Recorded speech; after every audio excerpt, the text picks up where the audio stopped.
എല്ലാവർക്കും ശ്രീഗോവിന്ദത്തിലേക്ക് സ്വാഗതം. എല്ലാ സജ്ജനങ്ങൾക്കും എൻ്റെ വിനീത നമസ്കാരം. ഇന്നലെ പറഞ്ഞു നിർത്തിയത് ശിംശിപാ വൃക്ഷച്ചുവട്ടിൽ സീതാദേവി ദുഃഖിതയായിരിക്കുന്നത് കണ്ട് അടുത്ത് ചെന്ന് സമാധാനിപ്പിച്ച് ആശ്വസിപ്പിച്ച് രാമനാമാങ്കിതമായ മോതിരം കൊടുത്തിട്ട് അടയാള വാക്കുകളൊക്കെ ചൊല്ലി സീതാദേവിയെ സന്തോഷിപ്പിച്ചതിന് ശേഷം രാമഭക്ത ഹനുമാൻ തൻ്റെ മാതാവിനെ വണങ്ങി യാത്ര ചോദിച്ച് തിരിച്ച് രാമസവിധത്തിലേക്ക് മടങ്ങാൻ ഒരുങ്ങുകയാണ്. അവിടെ നിന്നും ആ സീതാദേവിയുടെ അടുത്ത് നിന്ന് യാത്ര പറഞ്ഞ് പോരാനൊരുങ്ങുന്ന ഹനുമാൻ ഇങ്ങനെ ചിന്തിക്കുകയാണ്. ഒരു രാജാവിൻ്റെ നിയോഗം അനുസരിച്ച് ഒരു കാര്യം നിറവേറ്റാൻ വന്ന ദൂതനാണ് ഞാൻ. തടസ്സമില്ലാതെ ആ കാര്യം വിജയകരമായി സാധിക്കുകയും ചെയ്തു. തൻ്റെ സാമർഥ്യത്താൽ മറ്റൊന്നുകൂടി ചെയ്തിട്ട് പോകുന്നതാണ് ഉത്തമനായ ഒരു ദൂതൻ്റെ ധർമ്മം. അതിനായി ദശമുഖനെ കണ്ട് പറഞ്ഞിട്ട് പോകേണ്ടതുണ്ട്. ഞാനിവിടെ എത്തിയെന്ന് ഒന്ന് അറിയിച്ചിട്ട് പോകുന്നതല്ലേ ഉചിതം. അതിനെന്തുപായം? ഇങ്ങനെ ചിന്തിച്ച് അവൻ ഒരു മരത്തിന് മുകളിൽ കയറിയിരുന്നു. ഉദ്യാനമൊക്കെ പതുക്കെ നശിപ്പിക്കാൻ തുടങ്ങി. ആ ജാനകീദേവി ഇരിക്കുന്ന ഉദ്യാനത്തിലെ ശിംശിപാ വൃക്ഷം ഒഴികെ സകല വൃക്ഷലതാദികളും തല്ലി തകർത്ത് ഓടിച്ച് പറിച്ചു കളഞ്ഞു. ആ ഉദ്യാനത്തിലുണ്ടായിരുന്ന മരങ്ങൾ, കുറ്റിച്ചെടികൾ, വള്ളിക്കുടിലുകൾ എന്ന് വേണ്ട ചെറുതും വലുതുമായ എല്ലാം തച്ച് തകർത്തു. ആ മരങ്ങളിൽ വസിച്ചിരുന്ന പക്ഷികൾ പേടിച്ച് പരിഭ്രമിച്ച് പറന്നുയർന്നപ്പോൾ ഉണ്ടായ കലപില ശബ്ദവും ചിറകടി ശബ്ദവും കാരണം ആകാശം മുഖരിതമായ നിമിഷനേരം കൊണ്ട് ആ പ്രദേശമാകെ കീഴ്മേൽ മറിച്ചു മാരുതി. ബഹളം കേട്ട് രാക്ഷസന്മാരൊക്കെ ഉണർന്നു വന്നു. ഇതെന്താണ് പതിവില്ലാതെ ഒരു ശബ്ദം? ഈ കോലാഹലം എന്താണ്? അവർ ഇതിനു മുമ്പൊന്നും കണ്ടിട്ടില്ലാത്ത ഒരു ജീവി അവിടമെല്ലാം തവിട് പൊടിയാക്കുന്നു. അമിത ബലവാനാണ്, ഇടിവെട്ടുന്ന പോലെയുള്ള ശബ്ദമാണ്. ഇതെന്ത് തരം ജന്തു? എന്തിനിത് ഇവിടേക്ക് വന്നു? ഒരു ഉത്തരവുമില്ല. അവരെല്ലാം അങ്ങോട്ടും ഇങ്ങോട്ടും നോക്കി, അങ്ങോട്ടും ഇങ്ങോട്ടും ചോദിച്ചു. ആർക്കും അറിയില്ല. ഉടനെ മൈഥിലിയോട് ചോദിച്ചു, സുമുഖി, അവൻ നിൻ്റെ അടുത്ത് വന്ന് ഒന്നും പറഞ്ഞില്ലേ? എന്താണ് പറഞ്ഞത്? രാത്രിയിൽ ഇങ്ങനെ ഇവിടെ വരുവാൻ കാരണം എന്താണ്? ഇവൻ ആരാണ്? അറിയാമെങ്കിൽ പറയൂ. ഇത് കേട്ട മൈഥിലി പറഞ്ഞു, ഈ രാക്ഷസന്മാരുടെ മായകൾ അവർക്കല്ലേ അറിയൂ. ഇവനെ അടുത്ത് കണ്ടിട്ട് എനിക്കും വല്ലാതെ ഭയം തോന്നുന്നു. ഉടനെ രാക്ഷസന്മാർ നേരെ ദശമുഖനോട് ചെന്ന് പറഞ്ഞു, ഒരു വാനരൻ, അമിത ബലവാൻ, ഒരു പർവ്വത സമാനൻ ഉദ്യാനമൊക്കെ തകർത്ത് കളഞ്ഞിട്ട് യജ്ഞശാലകളും മണിമന്ദിരങ്ങളും എല്ലാം തകർത്തു. കാവൽക്കാരെ എല്ലാം കൊന്നുകളഞ്ഞു. ഭൂമിയിൽ ആരെയും അവന് ഭയമില്ലാത്തതുപോലെ തോന്നുന്നു പ്രഭോ. രാവണൻ രാക്ഷസികളോടും രാക്ഷസന്മാരോടുമായിട്ട് ഇങ്ങനെ പറഞ്ഞു, ഈ ഇരുട്ടത്ത് രാത്രിയിൽ നിർഭയം ഇവിടെ വന്നവൻ നിസ്സാരക്കാരനല്ല. നിങ്ങളൊരു 100,000 പേർ ആയുധധാരികളായി പോയി അവനെ നേരിടുക. രാക്ഷസന്മാർ അപ്രകാരം തന്നെ ചെയ്തു. ആയുധധാരികളായി വരുന്ന ഈ രാക്ഷസന്മാരെ കണ്ട മാരുതി വലിയ ശബ്ദത്തോടെ അലറി വിളിച്ച് അവരെ നേരിടാൻ തയ്യാറായി നിന്നു. രാക്ഷസന്മാരാകട്ടെ 4 പാടുനിന്നും മാരുതിയുടെ നേരെ അസ്ത്രം പ്രയോഗിച്ചുകൊണ്ടിരുന്നു. മാരുതി ആകട്ടെ ഒരു ഇരുമ്പുലക്ക കൊണ്ടാണ് ഇവരെ എല്ലാവരെയും എതിരിടുന്നത്. നിമിഷനേരം കൊണ്ട് എല്ലാവരെയും അടിച്ചൊതുക്കി. അനന്തരം രാവണൻ തൻ്റെ സേനാധിപന്മാരായ 5 പേരെ മാരുതിയുടെ എതിരിടാനായി അയക്കുന്നു. അതിനുശേഷം 5 മന്ത്രിപുത്രന്മാരെ അയക്കുന്നു. അവരെയും മാരുതി കൊന്നൊടുക്കി. ഇങ്ങനെ എല്ലാവരും ഓരോരുത്തരായി മരിച്ചു വീഴുന്നത് കണ്ടപ്പോൾ രാവണന് ഭീതിയും കോപവും അപമാനവും ലജ്ജയും എല്ലാം തോന്നി.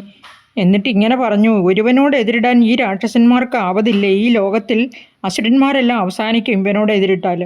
ഒരു വാനരനോട് ഏറ്റുമുട്ടി ഇത്രയും പേര് ദേവലോകം ഗമിച്ചു എന്ന് പറഞ്ഞാൽ ലജ്ജാകരം തന്നെ. എൻ്റെ സുഹൃതം നശിച്ചു. ഇങ്ങനെ പറഞ്ഞുകൊണ്ട് ഇനി എന്താണ് ചെയ്യേണ്ടത് എന്നാലോചിച്ച് തളർന്നിരിക്കുന്ന ആ രാവണൻ്റെ അടുത്തേക്ക് ഇളയ മകനായ അക്ഷകുമാരൻ വിനയത്തോടെ ചെന്ന് പറഞ്ഞു, അല്ലയോ പിതാവേ, എന്തിനാണ് ഇങ്ങനെ ദുഃഖിക്കുന്നത്? ഇത് വീരന്മാർക്ക് ചേർന്നതാണോ? ഈ ദുഃഖഭാവം മതിയാക്കൂ. ഇത് രാജാക്കന്മാർക്ക് ചേർന്ന പ്രവൃത്തിയല്ല. ആ ശത്രുവിനെ നിമിഷനേരം കൊണ്ട് ഞാനിവിടെ കൊണ്ടുവരുന്നുണ്ട്. ഇത്രയും പറഞ്ഞ അക്ഷകുമാരൻ അച്ഛൻ്റെ അനുഗ്രഹമൊക്കെ വാങ്ങിച്ച് യുദ്ധത്തിന് പുറപ്പെടുകയാണ്. ഗോപുരവാതിലിന് മുകളിൽ കയറി നിന്ന് ആ ഹനുമാൻ അക്ഷകുമാരൻ്റെ വരവ് കണ്ടു. മാരുതി തൻ്റെ കയ്യിലുള്ള ഇരുമ്പുലക്കയൊക്കെ എടുത്ത് റെഡിയായിരുന്നു. അക്ഷകുമാരൻ ഇങ്ങോട്ട് ആക്രമിച്ചപ്പോൾ ആ ഇരുമ്പുലക്ക കൊണ്ട് തിരിച്ച് തലയ്ക്കടിച്ച് അക്ഷകുമാരനെ വകവരുത്തുകയാണ് മാരുതി.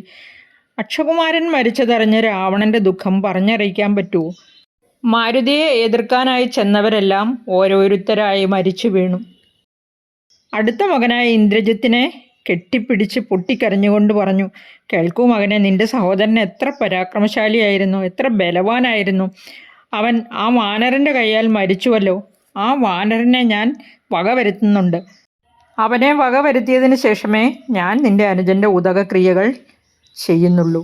ഇന്ദ്രജിത്ത് അച്ഛൻ്റെ വാക്കുകൾ അലിവോടുകൂടി കേട്ടിരുന്നു. എന്നിട്ട് പറഞ്ഞു, പരിഭവിക്കാതെ അച്ഛാ, ഈ ശോകമൊക്കെ ഞാൻ മാറ്റിത്തരുന്നുണ്ട്. അവൻ മരണമില്ലാത്തവൻ തന്നെ, അതിനൊരു സംശയവുമില്ല. ജീവനിൽ കൊതിയുള്ള ആരെങ്കിലും ഇതുപോലെ ലങ്കയിലേക്ക് വരുമോ? കൊല്ലാൻ പറ്റിയില്ലെങ്കിൽ തന്നെ ഞാൻ അവനെ ബ്രഹ്മാസ്ത്രത്താൽ ബന്ധിച്ചു കൊണ്ടുവന്ന് അങ്ങയുടെ മുമ്പിൽ നിർത്തുന്നുണ്ട്. ആ ദേവേന്ദ്രനെ യുദ്ധത്തിൽ ജയിച്ച എനിക്ക് ഈ ചെറു വാനരനെ ഒട്ടും ഭയമില്ലെന്ന് മനസ്സിലാക്കുക. ഇങ്ങനെയൊക്കെയാണെങ്കിലും ഈ കൃമിയെപ്പോലിരിക്കുന്ന ഒരു വാനരൻ വന്ന് നമ്മോടെതിരിട്ടതും അത്ഭുതം തന്നെ. അവനെ കൊല്ലാൻ കഴിയാതെ വന്നാൽ അത് നമുക്ക് നാണക്കേട് തന്നെ ആയിരിക്കും. അവനെ ഞാൻ ഏതു വിധേനയും നല്ല പ്രവൃത്തി കൊണ്ടോ ദുഷ്പ്രവൃത്തി കൊണ്ടോ അതല്ല എന്തെങ്കിലും കാപട്യത്താലോ പ്രയാസപ്പെട്ടിട്ടാണെങ്കിലും അങ്ങയുടെ സമീപത്ത് കൊണ്ടുവരുന്നുണ്ട്. മകനായ ഇന്ദ്രജിത്ത് രാവണനെ ഇങ്ങനെ ആശ്വസിപ്പിച്ചുകൊണ്ട് പറഞ്ഞെങ്കിലും ഉടനെ ഇങ്ങനെ കൂട്ടിച്ചേർത്തു, ഇതിനെല്ലാം കാരണക്കാരൻ അച്ഛൻ തന്നെയാണ്. ആ സ്ത്രീയെ കൊണ്ടുവന്നതിന് ശേഷമാണ് ഇങ്ങനെയെല്ലാം സംഭവിക്കുന്നത്. മാത്രമല്ല നമുക്ക് എന്തുമാത്രം നഷ്ടം സഹിക്കേണ്ടി വന്നിരിക്കുന്നു.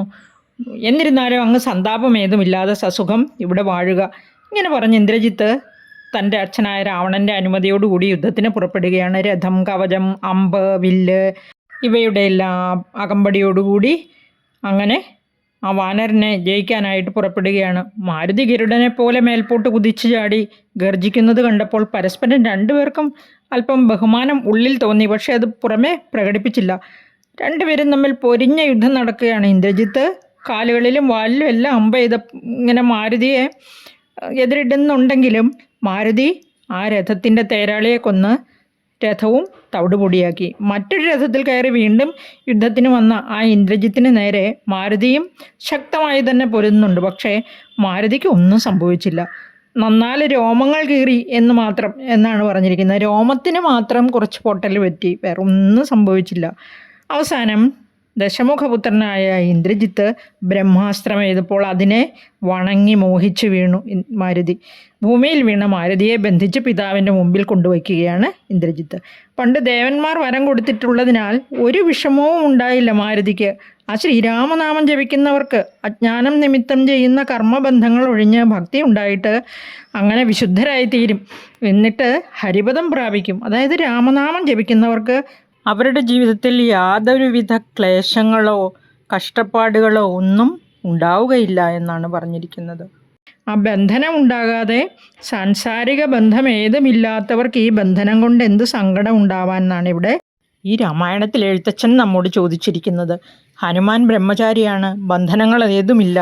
ആ ശ്രീരാമനാമമാണ് എപ്പോഴും മനസ്സിൽ, ആ ശ്രീരാമപാദങ്ങളാണ് എപ്പോഴും സ്മരിക്കുന്നത്. രാക്ഷസന്മാർ മാരുതിയെ കയറുകൊണ്ട് കെട്ടിയിട്ടിരിക്കുകയാണ്. ബ്രഹ്മാസ്ത്രം കൊണ്ടുള്ള ബന്ധനം എപ്പോഴേ വേർപെട്ടു പോയി കഴിഞ്ഞു. മാരുതി ബ്രഹ്മാസ്ത്ര ബന്ധനത്തിൽ നിന്ന് മുക്തനായപ്പോൾ മാരുതിയുടെ മോഹാലസ്യമെല്ലാം തീർന്നു, സ്വതന്ത്രനാണ്.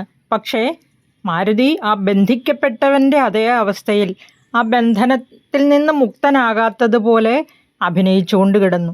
ഇന്ദ്രജിത്ത് വളരെ കഷ്ടപ്പെട്ട് ബന്ധിച്ചു കൊണ്ടുവന്നിരിക്കുകയല്ലേ, അതുകൊണ്ട് തന്നെ ആ പാശത്താൽ ബന്ധിക്കപ്പെട്ടവൻ്റെ അവസ്ഥയായിരുന്നു. മാരുതിയെ ബന്ധിച്ചതറിഞ്ഞ് 4 ദിക്കുകളിൽ നിന്നും നിശാചരന്മാർ കൂട്ടം കൂട്ടമായി വന്നു. അവരാരും ഇതിനു മുമ്പ് ഈ ജീവിയെ കണ്ടിട്ടേയില്ല. വളരെ വലുതായിട്ട് കാണപ്പെടുന്നു, അത് കഴിഞ്ഞ് വളരെ ചെറിയ ജീവിയായിട്ട് കാണപ്പെടുന്നു. കണ്ടാൽ കുരങ്ങനെ പോലെ ഇരിക്കും, പക്ഷെ ഇങ്ങനെ രൂപം മാറുക അതൊക്കെ എങ്ങനെ സാധിക്കുന്നു? അങ്ങനെ ആ വിചിത്ര ജീവിയെ എല്ലാവരും കൗതുകത്തോടു കൂടി നോക്കി നിൽക്കുകയാണ്. ഇവനും തങ്ങളെപ്പോലെ തന്നെ വേഷം മാറുന്നുണ്ട്, ആകാരം മാറ്റി ചെറുതാകുന്നു, വലുതാകുന്നു, അലറി വിളിക്കുന്നു. ഇവനും ഏതെങ്കിലും മായാവിയായ രാക്ഷസനാണോ എന്ന് ചിലർ സംശയിക്കുന്നുണ്ട്. ആ ബ്രഹ്മാസ്ത്രം കൊണ്ടാണല്ലോ ബന്ധിച്ചത്, എന്ത് അതിശയമാണിത്, എന്ത് വിചിത്ര ജീവിയാണ്, ഇങ്ങനെയെല്ലാം രാക്ഷസന്മാർ സംശയിക്കുന്നുണ്ട്. രാവണസഭയിൽ കെട്ടിയിട്ടിരിക്കുന്ന ആ ഹനുമാനെ മന്ത്രിമാരുമായിട്ട് ആലോചിച്ച് ഇവനെ കാലപുരിക്ക് അയക്കണമെന്ന് തീരുമാനിക്കുകയാണ്. ഈ കുരങ്ങൻ ശത്രുവർഗത്തിൻ്റെ എല്ലാം അന്തകൻ തന്നെയാണ് എന്ന് മനസ്സിലാക്കുകയാണ് അവർ. രാവണൻ പ്രഹസ്തനോട് ഇവനിവിടെ വരുവാൻ കാരണം എന്ത്, എവിടെ നിന്ന് വരുന്നു, ആരുടെ ദൂതൻ, ഉപവനവും അത് കാക്കുന്ന കാവൽക്കാരെയും എന്തിനു കൊന്നു, മറ്റു രാക്ഷസന്മാരെ എന്തിനു കൊന്നു, ഉപവനം നശിപ്പിച്ചത് എന്തിന്, എല്ലാം ഇവനോട് ചോദിച്ചറിയുക എന്ന് പറയുകയാണ്. പ്രഹസ്തനാവട്ടെ വളരെ വിനയത്തോടെ മാരുതിയോട് ചോദിച്ചു, വാനര നിന്നെ ആരയച്ചു? രാജാവിൻ്റെ മുമ്പിൽ പരമാർത്ഥം പറയുകയാണെങ്കിൽ നിന്നെ വെറുതെ വിടും. അല്പം പോലും നീ പേടിക്കണ്ട. ഈ രാവണസഭ എന്ന് വെച്ചാൽ ബ്രഹ്മസഭയ്ക്ക് തുല്യമാണ്. അസത്യപ്രസ്താവനയും അധർമ്മവും ഒന്നും ഈ ലങ്കാപുരിയിലില്ല എന്നറിയുക. പ്രഹസ്തൻ പറഞ്ഞതെല്ലാം മാരുതി വളരെ ശ്രദ്ധയോടെ കേട്ടു. എന്നിട്ട് മനസ്സിൽ രഘുകുലപതിയായ ശ്രീരാമചന്ദ്രസ്വാമിയെ വിചാരിച്ചുകൊണ്ട് മന്ദഹാസത്തോടെ പറഞ്ഞു, ഞാൻ എല്ലാം വിശദമായും സ്ഫുടമായും പറയുന്നുണ്ട്, കേൾക്കൂ. രാവണനെ ജളപ്രഭോ എന്നാണ് മാരുതി ഇവിടെ സംബോധന ചെയ്യുന്നത്. ഇന്ദ്രാദി ദേവകൾ വരെ പൂജിക്കുന്ന ആ ശ്രീരാമസ്വാമിയുടെ ദൂതനാണ് ഞാൻ. തൻ്റെ പിതാവിൻ്റെ നിയോഗത്താൽ സത്യം പരിപാലിക്കാനായി, ധർമ്മത്തെ രക്ഷിക്കാനായി സോദരനോടും പ്രിയപത്നിയോടും ഒന്നിച്ചു വന്ന എൻ്റെ സ്വാമി പത്നിയെ നീ കട്ടുകൊണ്ടു പോന്നില്ലേ? നിന്റെ മരണകാരണം ഇത് തന്നെയാകുമെന്നത് ബ്രഹ്മാവിനാൽ വിധിക്കപ്പെട്ടത് തന്നെയാണ്. എൻ്റെ സ്വാമിയും സോദരനും ദുഃഖിതരായി മതങ്കാശ്രമത്തിൽ പോയപ്പോൾ അവിടെ വെച്ച് സുഗ്രീവനുമായി അഗ്നിസാക്ഷിയായി സഖ്യം ചെയ്തിട്ട് ആ ഇന്ദ്രാത്മജനായ ബാലിയെ ഒറ്റ അമ്പിനാൽ കൊന്ന് ആ അർക്കാത്മജനായ സുഗ്രീവന് കിഷ്കിന്ധയും നൽകി. അതിനു പകരമായി ആ സുഗ്രീവൻ സീതാന്വേഷണത്തിനായി ഓരോ ദിക്കിലേക്കും ഓരോ ലക്ഷം കവികളെയാണ് അയച്ചിരിക്കുന്നത്. അങ്ങനെ അയച്ചവരിൽ ഒരുവനാണ് ഞാൻ. ഇവിടെ വന്ന് എൻ്റെ സ്വാമിനിയായ ആ മാതാവിനെ ഞാൻ കാണുകയും ചെയ്തു. ഇനി ഉപവനം തകർത്തത് എന്തിനെന്ന് ചോദിച്ചാൽ അതിനുള്ള ഉത്തരം കേട്ടുള്ളൂ. അത് ഞങ്ങൾ ഈ കുരങ്ങന്മാരുടെ ഒരു ജന്മസഹജമായ സ്വഭാവം തന്നെ എന്നറിയുക.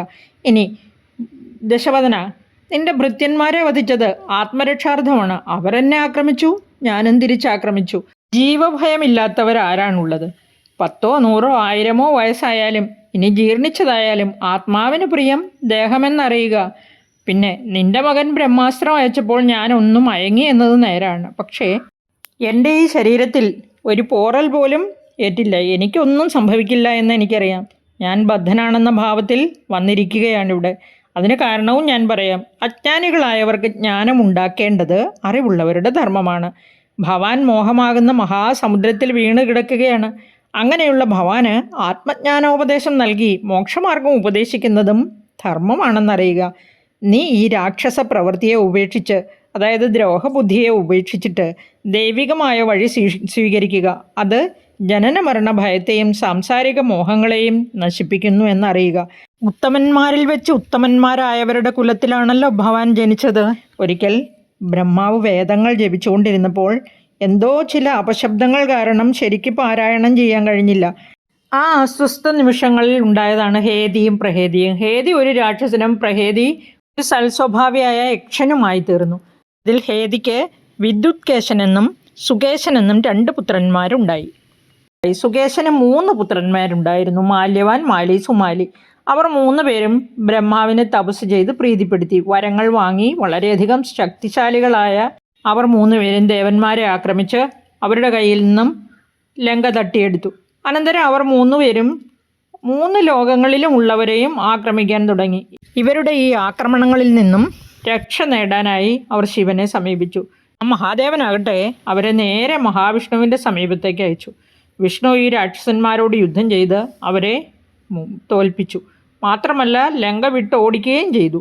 വിഷ്ണുവിൻ്റെ സുദർശന ചക്രം പ്രയോഗിച്ച് ലങ്കയിൽ നിന്നും ഒന്നൊന്നായി രാക്ഷസന്മാരെ ഓടിച്ചു. അങ്ങനെ മാല്യവാനും മാലിയും സുമാലിയും രസാതലത്തിൽ പോയി ഒളിച്ചു. നമുക്കറിയാം, കുബേരനാണ് ധനത്തിൻ്റെ അധിപതി.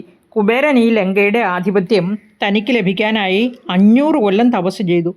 അങ്ങനെ തപശക്തിയാൽ ലങ്കയുടെയും യക്ഷന്മാരുടെയും ആധിപത്യം ഈ കുബേരൻ ലഭിക്കുകയാണ്. അനേക കാലം കുബേരൻ ലങ്ക ഭരിച്ചു. സുമാലിയുടെ പുത്രന്മാർക്ക് ഇത് ഒട്ടും ഇഷ്ടമായില്ല. അവർ ലങ്ക തിരിച്ചു പിടിക്കണം എന്ന് ആഗ്രഹിച്ചു. അവർക്ക് മഹാവിഷ്ണുവിനോട് തീർത്താൽ തീരാത്ത പകയുണ്ടായിരുന്നു. അവരെ ലങ്കയിൽ നിന്ന് ഓടിച്ചതിനാലാണ് അങ്ങനെ പകയുണ്ടായത്. അവർ ഒരു പ്ലാൻ തയ്യാറാക്കുകയാണ്. അവർ സുമാലിയുടെ മകളായ കൈകസിയെ ശക്തിശാലിയായ വിശ്രവസ് എന്ന മഹർഷിക്ക് വിവാഹം ചെയ്തു കൊടുത്തു. അവർക്ക് 4 മക്കളായിരുന്നു: രാവണൻ, കുംഭകർണൻ, വിഭീഷണൻ, ശൂർപ്പണഖ. രാവണൻ ബ്രഹ്മാവിനെ തപസ് ചെയ്ത് പ്രസന്നനാക്കി അത്ഭുതകരമായ പല സിദ്ധികളും കൈവരിച്ചു. കൂടാതെ ദേവന്മാരിൽ നിന്നും അമൃതും ശിവന്റെ കയ്യിൽ നിന്നും പിനാകം എന്ന വില്ലും സ്വന്തമാക്കി. രാവണൻ മുത്തച്ഛനായ സുമാലിയെ തൻ്റെ ദിവ്യായുധങ്ങളും സിദ്ധികളുമെല്ലാം കാണിച്ചു കൊടുത്തിട്ട് താൻ എത്രമാത്രം ശക്തിമാനായി മാറി ഇപ്പോൾ എന്ന് മനസ്സിലാക്കി കൊടുത്തു. തൻ്റെ പൗത്രൻ്റെ കഴിവിൽ വിശ്വാസം വന്ന സുമാലി രാവണനെ രാക്ഷസന്മാരുടെ നേതാവാക്കി. ആദ്യം തന്നെ രാവണൻ ചെയ്ത് ലങ്ക ആക്രമിച്ച് ദേവന്മാരെയും യക്ഷന്മാരെയും ഓടിച്ച് ലങ്ക തിരിച്ചു പിടിക്കുക എന്നതായിരുന്നു. തൻ്റെ ഓരോ ജയത്തിലും അവർ അമിതമായി ആഹ്ലാദിച്ചു. രാവണൻ ഒരു നല്ല ഭരണാധികാരിയായിരുന്നു. നല്ല ഒരു സോഷ്യലിസ്റ്റ് നേതാവായിരുന്നു എന്നാണ് എഴുത്തച്ഛൻ പറഞ്ഞിരിക്കുന്നത്. പാവങ്ങൾക്ക് പോലും നല്ല സമ്പാദ്യം ഉണ്ടായിരുന്നു. ക്രമേണ രാവണൻ്റെ കണ്ണുകൾ ലങ്കയ്ക്ക് പുറമേക്കും നീണ്ടു. തൻ്റെ കഴിവുകൊണ്ട് അന്യരാജ്യങ്ങൾ ഒന്നൊന്നായി കീഴടക്കാൻ തുടങ്ങി. ഒരൊറ്റ രാജാവിന് പോലും രാവണന് നേരെ പിടിച്ചു നിൽക്കാൻ കഴിഞ്ഞില്ല. അത്രയ്ക്ക് ശക്തിശാലിയായിരുന്നു രാവണൻ. അങ്ങനെ തോൽപ്പിക്കപ്പെട്ട രാജാക്കന്മാരുടെ സമ്പത്ത് മാത്രമല്ല, ഇഷ്ടപ്പെട്ട സ്ത്രീകളെയും ബലമായി പിടിച്ചുകൊണ്ടുപോയി. രാവണൻ്റെ സാമ്രാജ്യം അങ്ങ് മഹാരാഷ്ട്ര വരെ നീണ്ടു എന്ന് പറയപ്പെടുന്നുണ്ട്. രാവണൻ്റെ ഉൽപ്പത്തിയെക്കുറിച്ചും രാവണൻ്റെ നേട്ടങ്ങളെക്കുറിച്ചും എല്ലാം വിശദമായി ഒരുപാട് പറയാനുണ്ട്. അതെല്ലാം വേറെ വീഡിയോയിൽ ഉത്തരരാമായണം എന്ന പ്ലേലിസ്റ്റിൽ ചെയ്തിട്ടിട്ടുണ്ട്. നമുക്ക് തിരിച്ച് വാനരശ്രേഷ്ഠനായ ഹനുമാൻ പറയുന്ന വാക്കുകളിലേക്ക് തന്നെ മടങ്ങി വരാം. ഹനുമാൻ പറഞ്ഞത്, രാവണ, നീ ഉത്തമ കുലത്തിൽ ജനിച്ചവനാണ്, എന്നിട്ടും നിൻ്റെ മനസ്സിൽ ദ്രോഹബുദ്ധിയാണ് എന്നല്ലേ. അങ്ങനെ ആ ഉത്തമ കുലത്തിൽ ജനിച്ച നീ മനസ്സിൽ നിന്നും കാമക്രോധ ലോഭമോഹാദികൾ കളഞ്ഞ് പരമാത്മ തത്വബോധം വളർത്തുക. കമലോത്ഭവ പുത്രൻ, അതായത് വിശ്രവസിൻ്റെ പുത്രനാണ് രാവണൻ. ആകയാൽ നീ ഈ രാക്ഷസ സ്വഭാവം കളയുക. ദേവൻ, ദാനവൻ, മനുഷ്യൻ, പക്ഷി, മൃഗം ഇതെല്ലാം ദേഹബുദ്ധി കൊണ്ടാണ് തോന്നുന്നത്. ആ ഭേദം മനസ്സിൽ നിന്നും കളഞ്ഞിട്ട് ആ പരമാത്മ തത്വത്തെ അറിയുക. മറ്റു ചിന്തകളൊക്കെ മനസ്സിൽ നിന്നും കളഞ്ഞിട്ട് വൈകുണ്ഠലോകത്തേക്ക് പോകുവാൻ വഴി നോക്കുക. ആ പരമാനന്ദമൂർത്തിയെ നിത്യം സേവിക്കുക. ആ തൃപ്പാദങ്ങളെ ശരണം പ്രാപിക്കുക. അനേകം തെറ്റുകൾ ചെയ്തിട്ടുണ്ടെങ്കിലും എല്ലാം ക്ഷമിക്കും കാരുണ്യം നിറഞ്ഞ ആ പരമാത്മസ്വരൂപം. ആ പരമാത്മസ്വരൂപത്തിനുള്ളിടത്തോളം കാരുണ്യം മറ്റാർക്കുമില്ല എന്നും അറിയുക. രഘുപതിയെ മനസ്സിൽ വിചാരിക്കുന്നവന് പിന്നെ മറ്റൊരു ജന്മം ഉണ്ടാവില്ലെന്നറിയുക. ഇത് സനകാദി മുനികൾ വരെ പറഞ്ഞിട്ടുള്ളതാണ്. അമൃതതുല്യമായ ഈ വാക്കുകൾ കേട്ട് രാവണന് അത്യധികം കോപമാണ് ഉണ്ടായത്. 20 കണ്ണുകളിലും അഗ്നി ജ്വലിപ്പിച്ച് അത്യധികം കോപത്തോടെ പറഞ്ഞു. ഈ വിഷ്ണു പാർഷദന്മാരായ ജയവിജയന്മാരുടെ ജന്മമാണ് ഈ രാവണ കുംഭകർണന്മാരായിട്ട് അവർ ജനിച്ചത്. അതായത് ദ്രോഹബുദ്ധിയോടെ ഭക്തനായിരുന്ന് 3 ജന്മം അസുരകുലത്തിൽ ജനിക്കുമെന്ന് ശപിച്ചിരുന്നുവല്ലോ. അപ്പോൾ അതിലിപ്പോൾ രാവണ കുംഭകർണ ജന്മമാണ് ഈ ത്രേതായുഗത്തിലേത്. ഇവിടെ വീണ്ടും നമുക്ക് രാവണനിലേക്ക് മടങ്ങി വരാം. ഈ ധിക്കാരിയെ തില സദൃശം വെട്ടി നുറുക്കുക എന്ന് രാവണൻ കൽപ്പിച്ചു. തിലം എള്ളാണ്. തില സദൃശം എന്ന് പറഞ്ഞാൽ കഷ്ണം കഷ്ണമായി വളരെ ചെറിയ കഷ്ണങ്ങളായി വെട്ടി നുറുക്കുന്നു. ഇത്രയും ധിക്കാരം മറ്റാർക്കും ഞാൻ കണ്ടിട്ടില്ല. എൻ്റെ അടുത്ത് എൻ്റെ ഒപ്പം കയറിയിരുന്ന് വേറെ ഏതെങ്കിലും ജന്തുക്കൾ ഇങ്ങനെയൊക്കെ പറയുമോ? ഇവന് ഭയവുമില്ല വിനയവുമില്ല. ഷഠനായ പാപിയായ ദുഷ്ടാത്മാവേ, നീ എന്നോട് പറ, ഈ രാമനാരെന്ന്? കാനനവാസിയായ സുഗ്രീവനാര്? അവരെയും പിന്നെ ജാനകിയെയും ഏറ്റവും വലിയ ദുഷ്ടനായ നിന്നെയും ഞാൻ കൊല്ലാൻ പോവുകയാണ്. ഇത് കേട്ട് പല്ല് കടിച്ച് മാരുതി പറയുകയാണ്, എന്നെ കൊല്ലാനോ? നിൻ്റെ മനസ്സിലിരിപ്പ് കൊള്ളാം. ഏതായാലും നീ മാത്രമല്ല, നിന്നെപ്പോലെയുള്ള 100,000 രാവണന്മാർ ഒരുമിച്ച് വന്നാലും എൻ്റെ ഒരു ചെറു വിരലിനോടൊക്കുമോ? പിന്നെ നീ എന്നെ എന്തു ചെയ്യാനാണ്? രാവണൻ അവിടെ നിന്നവരോട് ഗർജിക്കുകയാണ്. ഇവിടെ ആയുധപാണികളായ രാക്ഷസന്മാർ ആരുമില്ല ഈ കള്ളനെ വെട്ടി നുറുക്കാൻ, പറയിൻ. ഇത് കേട്ടതും ഒരുത്തൻ മാരുതിയെ വധിക്കുവാനായി മുന്നോട്ട് വന്നു. അപ്പോൾ വിഭീഷണൻ മുന്നോട്ട് വന്നിട്ട് പതുക്കെ പറഞ്ഞു, അരുതരുത്, അധർമ്മം പ്രവർത്തിക്കരുത്. ദൂതനെ വധിക്കുക എന്നത് രാജാക്കന്മാർക്ക് ചേർന്ന പ്രവൃത്തിയാണോ? നമ്മൾ ഇവനെ കൊന്നാൽ അവിടെ ആ രാമൻ എങ്ങനെ അറിയും? ആയതിനാൽ ഇവന് നല്ലൊരു അടയാളം ഉണ്ടാക്കി അങ്ങോട്ടേക്ക് അയക്കാം. അതാണ് രാജാക്കന്മാർക്ക് ചേർന്ന പ്രവൃത്തി. അപ്പോൾ സദസ്സിലുണ്ടായിരുന്നവരും അങ്ങനെ തന്നെ ചെയ്യുന്നതാണ് ഉചിതം എന്ന് വിഭീഷണൻ്റെ വാക്കുകളോട് യോജിക്കുകയാണ്.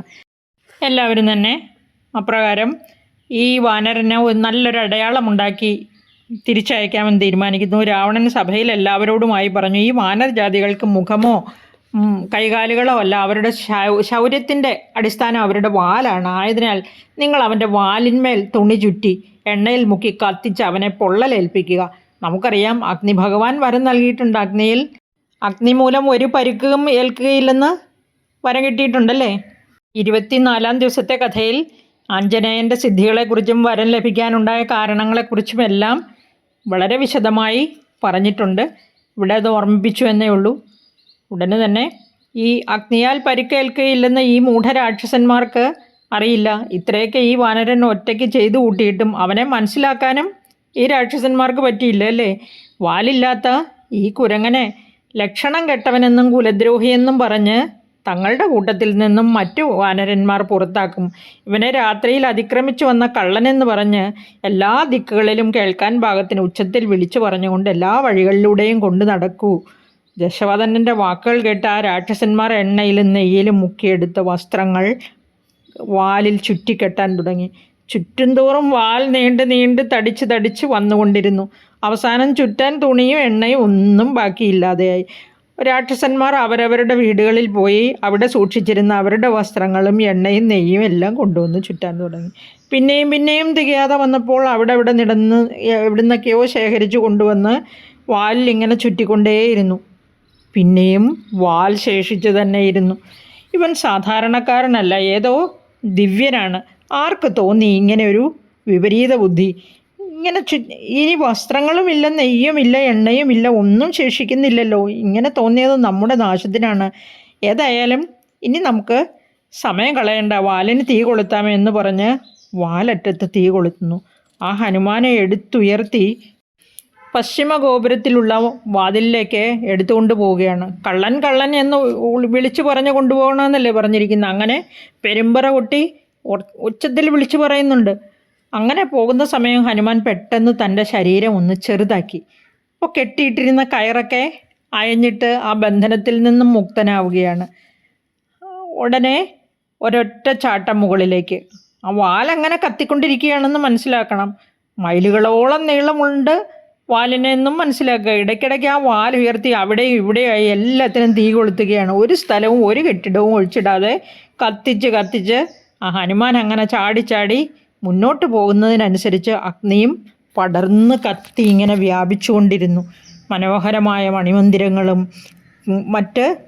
മറ്റ് സ്ഥലങ്ങളുമെല്ലാം കത്തിക്കൊണ്ടേയിരുന്നു. നമുക്കറിയാം, രാക്ഷസന്മാർ മാത്രമല്ല മറ്റ് ജന്തുക്കളുണ്ട്, ജീവജാലങ്ങളുണ്ട്, എല്ലാം അഗ്നിക്കിരയായിക്കൊണ്ടിരുന്നു. അഗ്നിദേവനും അനിലസുത ഹൃദയവും ഒരുപോലെ സന്തോഷിച്ചു എന്നാണ്. അനിലസുതൻ അനിലൻ കാറ്റ്, അനിലസുതൻ ഹനുമാൻ്റെ ഹൃദയവും അഗ്നിദേവനും ഒരേപോലെ സന്തോഷിച്ചു. രാമായണത്തിലെ വരികൾ ഇങ്ങനെയാണ്: അനലശിഖകളും അനിലസുത ഹൃദയവും തെളിഞ്ഞാഹന്ത വിഷ്ണുപദം ഗമിച്ചു മുത. അങ്ങനെ അഗ്നിജ്വാലകൾ ഉയർന്നു പൊങ്ങുന്നത് കണ്ടാൽ അവർ തമ്മിൽ മത്സരിക്കുകയാണെന്ന് തോന്നും. മുകളിൽ ഇന്ദ്രലോകത്തേക്ക് ചെന്ന് ആ ദേവേന്ദ്രനോട് ഈ നിശ്ചരാലയം വെന്ത വൃത്താന്തം അറിയിക്കാൻ, ഈ സന്തോഷവാർത്ത അറിയിക്കാൻ. ഭൂലോകത്തിലുള്ള സർവ്വ ദിവ്യ വസ്തുക്കളാലും ഐശ്വര്യസമ്പൂർണമായിരുന്ന ആ ലങ്ക ഇപ്പോൾ വെറും ചാര കൂമ്പാരമായി മാറിയിരിക്കുകയാണ്. ശ്രീരാമഭക്തനായ ആ വിഭീഷണ മന്ദിരം മാരുതി വളരെ ശ്രദ്ധയോടെ അഗ്നിയിൽ നിന്ന് സംരക്ഷിച്ചു. അതുപോലെ സീതാദേവി ഇരിക്കുന്നിടവും അഗ്നി അങ്ങനെ പടർന്ന് വ്യാപിച്ചു കൊണ്ടിരിക്കുകയാണ്. ഓരോ മണിമന്ദിരങ്ങളിലും അഗ്നി പടർന്നു. രാക്ഷസന്മാരും രാക്ഷസികളും മറ്റ് ജീവജാലങ്ങളും, അതായത് സൈന്യത്തിൻ്റെ ഭാഗമായ ആന, കുതിര, ഇവയൊക്കെ ജന്തുക്കളല്ലേ, അവരെ കെട്ടിയിട്ടിരിക്കുന്ന സ്ഥലങ്ങൾ എല്ലായിടത്തും ഇങ്ങനെ അഗ്നി പടർന്ന് വ്യാപിച്ചു കൊണ്ടിരുന്നു. രാക്ഷസന്മാരെല്ലാം ജീവൻ രക്ഷിക്കാനായി ആ മണിമന്ദിരങ്ങളുടെ മുകളിൽ നിന്ന് താഴോട്ട് ചാടി. കുറേ പേരുടെ ജീവൻ പോയി, കുറേ പേർക്ക് ഒടിവും ചതവും ഒക്കെ പറ്റി. രാക്ഷസ സ്ത്രീകൾ, പുരുഷന്മാർ, ഇങ്ങനെ എല്ലാവരും വീഴുന്നതും മരിക്കുന്നതും എല്ലാം കണ്ടിട്ട് ചിലർ വിളിച്ചു കരഞ്ഞു എൻ്റെ മകനെ എന്ന്, ചിലർ വിളിച്ചു പറഞ്ഞു എൻ്റെ അച്ഛ, ചിലർ വിളിച്ചു കരഞ്ഞു എൻ്റെ പ്രാണനാഥ. അയ്യോ, ഇതെന്തൊരു വിധിയാണ്, ശിവ, ഇതെങ്ങനെ സഹിക്കാൻ കഴിയും? ഈ രാക്ഷസരാജൻ്റെ ദുഷ്പ്രവൃത്തി കാരണമാണല്ലോ ഇങ്ങനെയെല്ലാം സംഭവിച്ചത്. വേറൊരു കാരണവും നമ്മളാരും കാണുന്നില്ലല്ലോ. ഇവിടെ ഒരു ലോകതത്വം ഉദ്ധരിക്കുന്നുണ്ട്. അതായത് പരധനവും പരപുരുഷ ഭാര്യയെയും അപഹരിക്കുന്നത് ഒരിക്കലും നന്നല്ല, അത് പാപമാണ്. ആരും ഇപ്രകാരമുള്ള പാപം ചെയ്യരുത്. അഹങ്കാരം നിമിത്തം അഥവാ ചെയ്തു പോയാൽ തന്നെ ഫലം ഇങ്ങനെ തന്നെ ആയിരിക്കും. ആ മഹാഭാവി ഒരു മനുഷ്യ സ്ത്രീയെ മോഹിച്ചതിൻ്റെ ഫലം നോക്കിയേ. ഇപ്പോൾ മറ്റുള്ളവർക്കാണ് അതിൻ്റെ ദോഷഫലം അനുഭവിക്കേണ്ടി വന്നത്. ആ പതിവ്രതയായ സീതാദേവിയുടെ തപശക്തിയാലാണ് അഗ്നിദേവൻ ഇങ്ങനെ നമ്മെ ശിക്ഷിച്ചു കൊണ്ടിരിക്കുന്നത്. ഇങ്ങനെ രാക്ഷസികൾ ഓരോന്ന് പറഞ്ഞ് കരഞ്ഞുകൊണ്ടിരിക്കെ ചിലർ വെന്തു മരിച്ചു, ചിലർ ഓടി രക്ഷപ്പെടാൻ നോക്കി, പിന്നെയും ചിലർ വീണു മരിച്ചു. ഇങ്ങനെ വളരെയധികം ശോചനീയാവസ്ഥയിലാണ് എല്ലായിടവും. 700 യോജന വിസ്തൃതിയുള്ള ആ നഗരം മുഴുവൻ അങ്ങനെ ക്ഷണനേരം കൊണ്ട് അഗ്നി ഭഗവാന് ഹനുമാൻ നൽകി. അഗ്നിദേവനും വളരെയധികം സന്തുഷ്ടനായി എന്ന് പറഞ്ഞിരിക്കുകയാണ്. എല്ലാം കഴിഞ്ഞപ്പോൾ ആ സമുദ്രത്തിലേക്ക് ചാടിയിട്ട് തൻ്റെ വാലിലെ തീ അണയ്ക്കുകയും ചെയ്തു. ആ സീതാദേവി അങ്ങനെ അഗ്നിയാൽ സംരക്ഷിക്കപ്പെട്ട് വളരെ ശാന്തയായി ശ്രീരാമനാമം ജപിച്ചുകൊണ്ടിരുന്നു. ഇതൊന്നും സീതാദേവി അറിയുന്നതേയില്ല. സീതാദേവിയുടെ മനസ്സിൽ ശ്രീരാമ ഭഗവാൻ മാത്രമേ ഉള്ളൂ. ആ രാമനാമം മാത്രമേ ആ നാവിന്മേലുണ്ടായിരുന്നുള്ളൂ. സാംസാരിക സുഖങ്ങളാകുന്ന മായാമോഹങ്ങൾക്ക് വശംവദരാണെങ്കിലും ആ ശ്രീരാമനാമ മന്ത്ര മാഹാത്മ്യത്താൽ ഭഗവാനെ ആശ്രയിക്കുന്നവരുടെ താപത്രയങ്ങളും നീക്കിക്കൊടുക്കുന്ന, ആ താപത്രയങ്ങളാകുന്ന അഗ്നിയെ തരണം ചെയ്യുന്ന ആ ഭക്തന്മാരെ ഈ അഗ്നി എങ്ങനെ ബാധിക്കും? ഈ അഗ്നി അവരെ സ്പർശിക്കുക പോലുമില്ല. അങ്ങനെയുള്ളപ്പോൾ ശ്രീരാമദൂതനായ ആ ഹനുമാന് അഗ്നി മൂലം സന്താപം സംഭവിക്കുമോ? ഹനുമാൻ ആ സീതാദേവിയെ താണ് തൊഴുതിട്ട് ഞാനും ഇനി അക്കരയ്ക്ക് ആ ശ്രീരാമ സന്നിധിയിലേക്ക് പോകുന്നു. സ്വാമി അനുജനോടും വാനരപ്പടയോടും കൂടി വന്ന് മാതാവേ അവിടുത്തെ കൂട്ടിക്കൊണ്ടു പോകുന്നുണ്ട്. നമസ്കരിച്ചിട്ട് ഇപ്രകാരം പറഞ്ഞ ഹനുമാനോട് തൻ്റെ സ്വാമിയുടെ കഥ കേൾപ്പിച്ച നിന്നെ കണ്ട് എൻ്റെ സങ്കടമെല്ലാം നീങ്ങി. ഇനിയും എത്ര നാൾ എൻ്റെ പ്രിയതമനെ പിരിഞ്ഞ് ഞാൻ ഈ വിരഹദുഃഖം അനുഭവിക്കണം എന്ന് ചോദിക്കുകയാണ് സീതാദേവി. ഹനുമാൻ ഉടനെ ദേവിയോട് പറഞ്ഞു, ദേവി അനുവദിച്ചാൽ ഈ ചുമലിലേറ്റി ഇപ്പോൾ തന്നെ ഞാൻ ആ സ്വാമിയുടെ അടുത്തെത്തിക്കാമല്ലോ. പക്ഷേ സീതാദേവി ഇങ്ങനെയാണ് പറഞ്ഞത്, ഭവാൻ അത് ചെയ്യുമെന്ന് എനിക്കറിയാം. പക്ഷേ അപ്രകാരം വലിയ ദുഃഖമൊന്നും എനിക്കിപ്പോഴില്ല.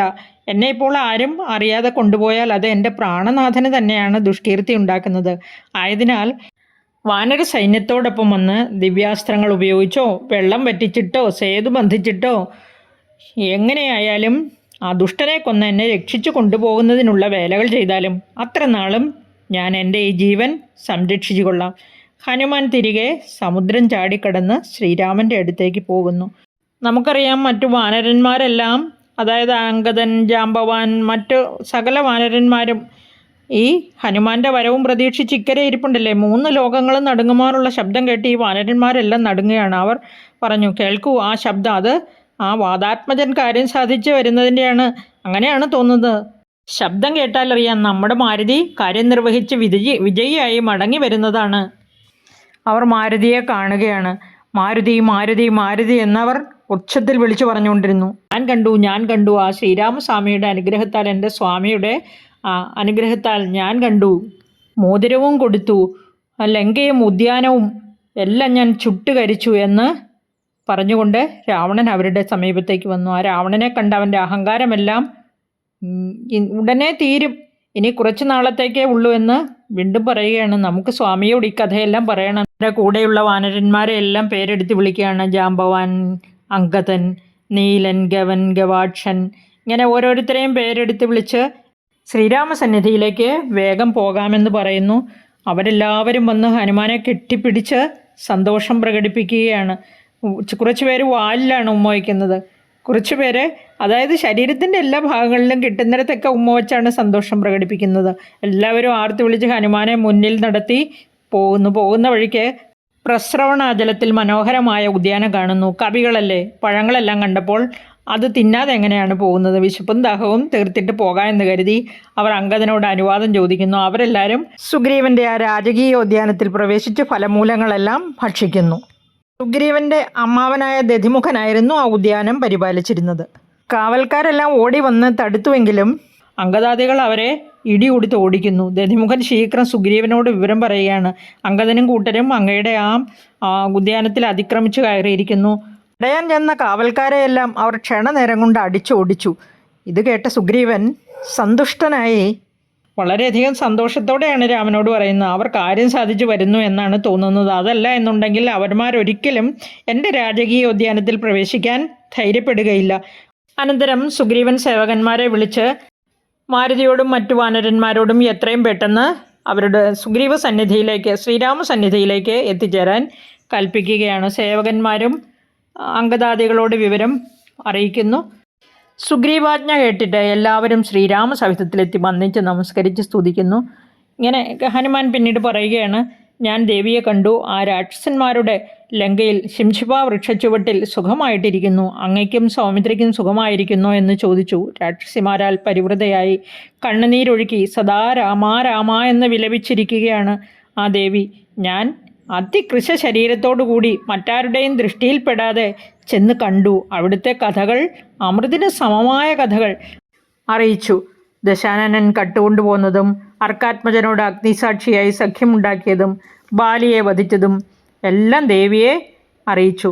ദേവിയെ അന്വേഷിച്ച് നാനാദിക്കുകളിലേക്കും അയച്ച വാനരസേവകന്മാരിൽ ഒരുവനായ ഞാൻ സമുദ്രം ലംഘിച്ച് അവിടേക്ക് ദേവിയുടെ സമീപം ചെന്നതും സുഗ്രീവ സജീവനായ രാമദൂതനായ ഹനുമാനാണ് ഞാനെന്നും ഭഗവാന്റെ അനുഗ്രഹത്താലാണ് ഈ സമുദ്രം ലംഘിച്ച് ദേവിയെ കാണാൻ സാധിച്ചതെന്നുള്ള വൃത്താന്തവും മറ്റും അറിയിച്ചപ്പോൾ എൻ്റെ വാക്കുകൾ കേട്ട ദേവി ഇത്ര കർണാനന്ദകരമായ വാക്കുകൾ കേൾപ്പിച്ചത് ആരാണെന്ന് ആശ്ചര്യപ്പെട്ട് തൻ്റെ മുന്നിൽ പ്രത്യക്ഷനാവാൻ ആവശ്യപ്പെട്ടതിനാൽ വാനരാകൃതിയിൽ ചെറിയ ശരീരത്തോടെ ദേവിയുടെ മുമ്പിൽ പ്രത്യക്ഷനായി അവിടുന്ന് തന്നയച്ച മുദ്രമോതിരം ദേവിക്ക് കൊടുത്തു. സന്തോഷം കൊണ്ടും സങ്കടം കൊണ്ടും കണ്ണുനീർ വാർത്ത് ദേവി തൻ്റെ ദുഃഖകരമായ അവസ്ഥയും ആ രാക്ഷസികളാൽ ചുറ്റപ്പെട്ട് അവരുപദ്രവിക്കുന്നതും അവിടുത്തെ അറിയിക്കാനായി പറഞ്ഞയച്ചിട്ടുണ്ട്. കൂടാതെ അവിടുത്തേക്ക് വിശ്വാസം വരുവാനായി അടയാള വാക്കും പറഞ്ഞയച്ചു. ഹനുമാൻ അടയാള വാക്ക് പറയുകയാണ്. ആ ജയന്തൻ വന്ന് ഉപദ്രവിച്ച കഥയാണ് പറയുന്നത്. അത് ഞാൻ ഇന്നലെ പറഞ്ഞിരുന്നു. സീതാമാതാവിനോട് യാത്ര പറഞ്ഞു പോന്ന ഞാൻ മറ്റൊരു കാര്യം കൂടി നിർവഹിച്ചിട്ടാണ് പോന്നത്. അസംഖ്യം രാക്ഷസന്മാരെയും ആ ദശവദനൻ്റെ മന്ത്രിമാരെയും മന്ത്രിപുത്രന്മാരെയും അക്ഷകുമാരനെയും കാലപുരിക്കയച്ചിട്ടാണ് ഞാൻ വന്നിരിക്കുന്നത്. ഉദ്യാനം മുഴുവൻ ഞാൻ നശിപ്പിച്ചു. മറ്റൊരു മകനായ ഇന്ദ്രജിത്തിനാൽ ബ്രഹ്മാസ്ത്രബദ്ധനായി ആ രാവണസഭയിലെത്തി രാവണനോട് അവൻ ചെയ്ത തെറ്റ് പറഞ്ഞ് ബോധിപ്പിച്ചു. ലങ്കാപുരി ചുട്ടുകരിച്ചതിന് ശേഷം ദേവിയെ കണ്ട് വണങ്ങി അനുവാദവും വാങ്ങിപ്പോന്നു. ദാസനായ അടിയൻ നമസ്കരിക്കുന്നു. പാഹിമാം പാഹിമാം. ഇത് കേട്ട് സന്തുഷ്ടനായ ശ്രീരാമൻ, ദേവന്മാരാൽ പോലും അസാധ്യമായ കാര്യമാണ് മാരുതി ഭവാൻ സാധിച്ചിരിക്കുന്നത്. ഈ ഉപകാരത്തിന് പകരമായി എനിക്കുള്ളതെല്ലാം ഞാൻ നിനക്ക് തരുന്നു. എന്നോടുള്ള ഭക്തി നിമിത്തം ഭവാൻ ചെയ്തതിനെല്ലാം പ്രത്യുപകാരമായി ചെയ്യാൻ ഒന്നും തന്നെ ഈ ജഗത്തിലില്ല എന്ന് പറഞ്ഞ് മാരുതിയെ കെട്ടിപ്പിടിക്കുന്നു. ആ മാരുതപുത്രൻ്റെ ഭാഗ്യം നോക്കണേ. ആ സർവേശ്വരിയായ ലക്ഷ്മി ഭഗവതിക്ക് മാത്രം സിദ്ധിക്കുന്ന ഭാഗ്യമല്ല ഇപ്പോൾ മാരുതിക്കും ലഭിച്ചിരിക്കുന്നത്. ശ്രീപരമേശ്വരൻ ആ രഘുകുലശ്രേഷ്ഠൻ്റെ കഥ പറഞ്ഞത് കേട്ട് ശ്രീപരമേശ്വരി ഭക്തി പരവശയായി തീർന്ന് വണങ്ങുകയാണ്. ശ്രീരാമ രാമ രാമ ശ്രീരാമ പാഹിമാം പാഹിമാം. കിളിമകൾ പറയുന്നത് കേട്ട് മാലോകരും സന്തോഷിക്കണമേ എന്ന് എഴുത്തച്ഛൻ പറയുന്നു. ഇവിടെ അധ്യാത്മരാമായണത്തിലെ ഉമാമഹേശ്വര സംവാദം സുന്ദരകാന്ഡം സമാപിക്കുകയാണ്. എല്ലാവർക്കും നന്ദി, നമസ്കാരം. ഭഗവാൻ ശ്രീരാമചന്ദ്രൻ എല്ലാവരെയും അനുഗ്രഹിക്കട്ടെ. എല്ലാവർക്കും സന്തോഷവും സമാധാനവും ഐശ്വര്യവും നിറഞ്ഞതാകട്ടെ ഇന്നത്തെ ദിവസം. ശുഭദിനം നേരുന്നു കൂട്ടുകാരെ.